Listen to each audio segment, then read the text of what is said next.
wanjye ni umunyamwuga kandi nanjye umuprofesiyoneri mu byo nkora. ya mutipe agomba kuva mu buzima bwanjye na Nita cyane, kubera ko noneho rero utariri kuvunika, utaratekereza ibintu byinshi, ndagira ngo nkubwire ko bino bintu ngomba kubikorana nanjye imbaraga nyinshi cyane, kuko namaze iminsi imperereza nkumva amakuru y'uko bari abaginga bagiye gufungisha bofure wanjye.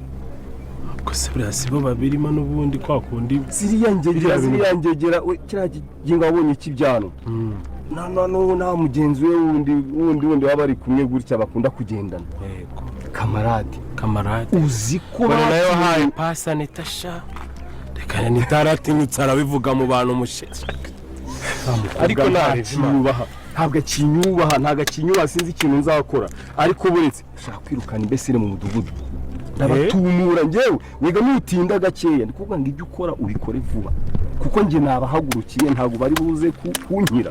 Hajya ni nawe mudugudu hano abangaba ndabirukana mu mudugudu wanjye, njye ushinzwe. Barimo barateza akajagari n'akavuyo. Ndumva mfite amaboko menshi rero, ubundi niwe naburaga Fabiola yabitwaraga gake. Ubu rero ni mpamvu nakuzanye. Ndakwizeye musaza, uyu musore wawe ndi kumureba ndabona ashoboye akazi cyane. Icyo bigusaba no gutegura neza, kuko nge nutinda ndabirukana mu mudugudu hano. Abaginga bagambaniye bofure wanjye bagiye kumushyirisha mu mugozi, bajyanye ikirego mu nkiko. Urimo urabyumva? None se nicare mbirebere nkaho nta kintu kiri kuba? N'abanzi banjye kuva hasi kugira hejuru, n'abanzi banjye. Ntabwo bari abahungu ziriya ngegera ziriya mbesire ko ari ebyiri zantesha umutwe mu mudugudu ngiye nyobora. Abaturage bangira icyizere barantura kuko bambonagamo ubushobozi. Ntabwo imbesire nka ziriya zigomba kungarana mu mudugudu ngiye mbere umuyobozi. Uranyumva neza? Bari abaginga ndabizi neza ko ari bo bantu bari inyuma yo kuba bofure wanjye agiye kujya hehe mu mugozi, bafatikanyije n'abandi bantu ntazi. Urimo urabyumva? Mfite amakuru y'uko ari bo bantu bahavunye mushiki wanjye. Urimo urabyumva? Agiye kuzamara imyaka y'ubuzima bwe bwose agendera kumbago. Urimo urabyumva? Ariko umujinya mfite n'agahinda mfite, imbesire zangiza zikaza kunkira ku mubyimba noneho zitwara n'umukobwa wanjye. Umva nkubwire, sinshaka ibyo ngibyo bindi wowe, ndashaka bino bintu tubijyemo tubigiyemo, kuko Fabiola ura n'umugore kubita imfubye wibwiriza kurira. Siko tugiye kumushakira imbago mushiki wanjye man. Ibi bintu mbimazemo iminsi nibyo byanzanye mu Rwanda. Uri kumva? Wowe nizayo maboko wowe gusa no kubunzanya hanga bronda gushimiye, sibyo? Nkiza amaboko dufatanye, aba ntago bananira. Ndi kwibaza ukuntu Anita ari kunyitesha n'ibibazo ndi gucamo mfasha umuryango wiwe hejuru y'izi mbwa mbesire ngegera. Rero Imana ishimwe ko waje nkakugeza ahangaha, urahabonye dufatikanye runo rugamba kandi tuzarutsinda. Bro hano wahabonye neza wahitegereje se? Ukabona sana ejo sibyo? Nuko niyo ngoma.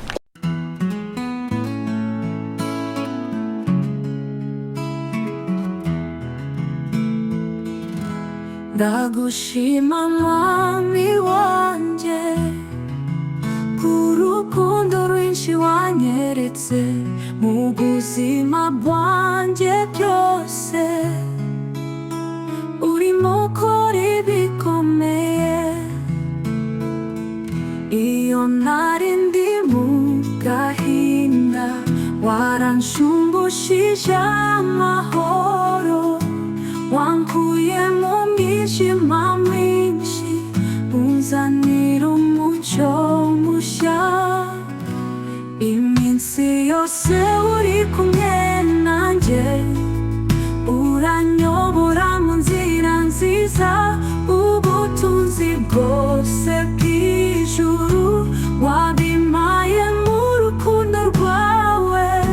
Mwami Yesu ndagushima, ijuru n'isi bisingize wowe. Imana yacu irahambaye, iganje mu bwami bwose.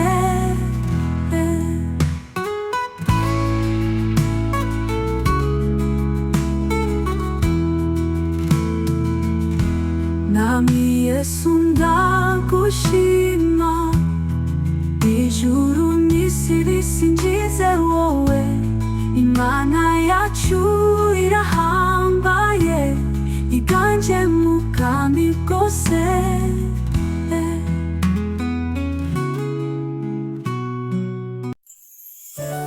Muri Imana idukunda itadutererana, mu byago no mu byishimo uhoraho buri gihe.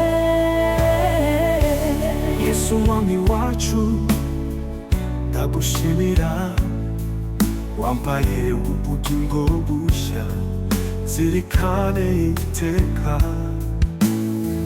Iyo ndi mu mwijima urampa urumuri, mu ijambo ry'ubuzima rigakiza umutima.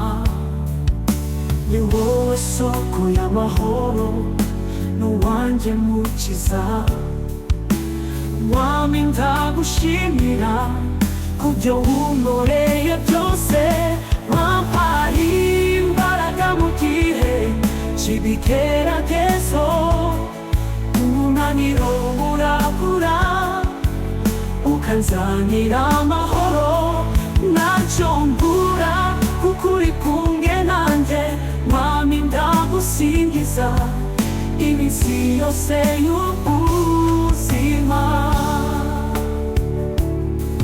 Wampaye imbaraga mu gihe cy'ibigeragezo, umunaniro urakura ukanzanira amahoro. Ntacyo mbura kuko uri kumwe nanjye, mwami ndagusingiza iminsi yose y'ubuzima. N'ibyaremwe byose biravuga imwe, we Yesu ni umwami, niwe Mana y'ukuri. Nanjye ndongera ndirimba n'umutima wose, uri Imana idukunda itadutererana na rimwe. Wampaye imbaraga mu gihe cy'ibigeragezo, umunaniro urakura ukanzanira amahoro. Ntacyo mbura kuko uri kumwe nanjye, mwami ndagusingiza iminsi yose y'ubuzima. N'ibyaremwe byose biravuga biti ko Yesu ni umwami, niwe Mana y'ukuri. Nanjye ndongera ndirimba n'umutima wose, uri Imana idukunda itadutererana na rimwe.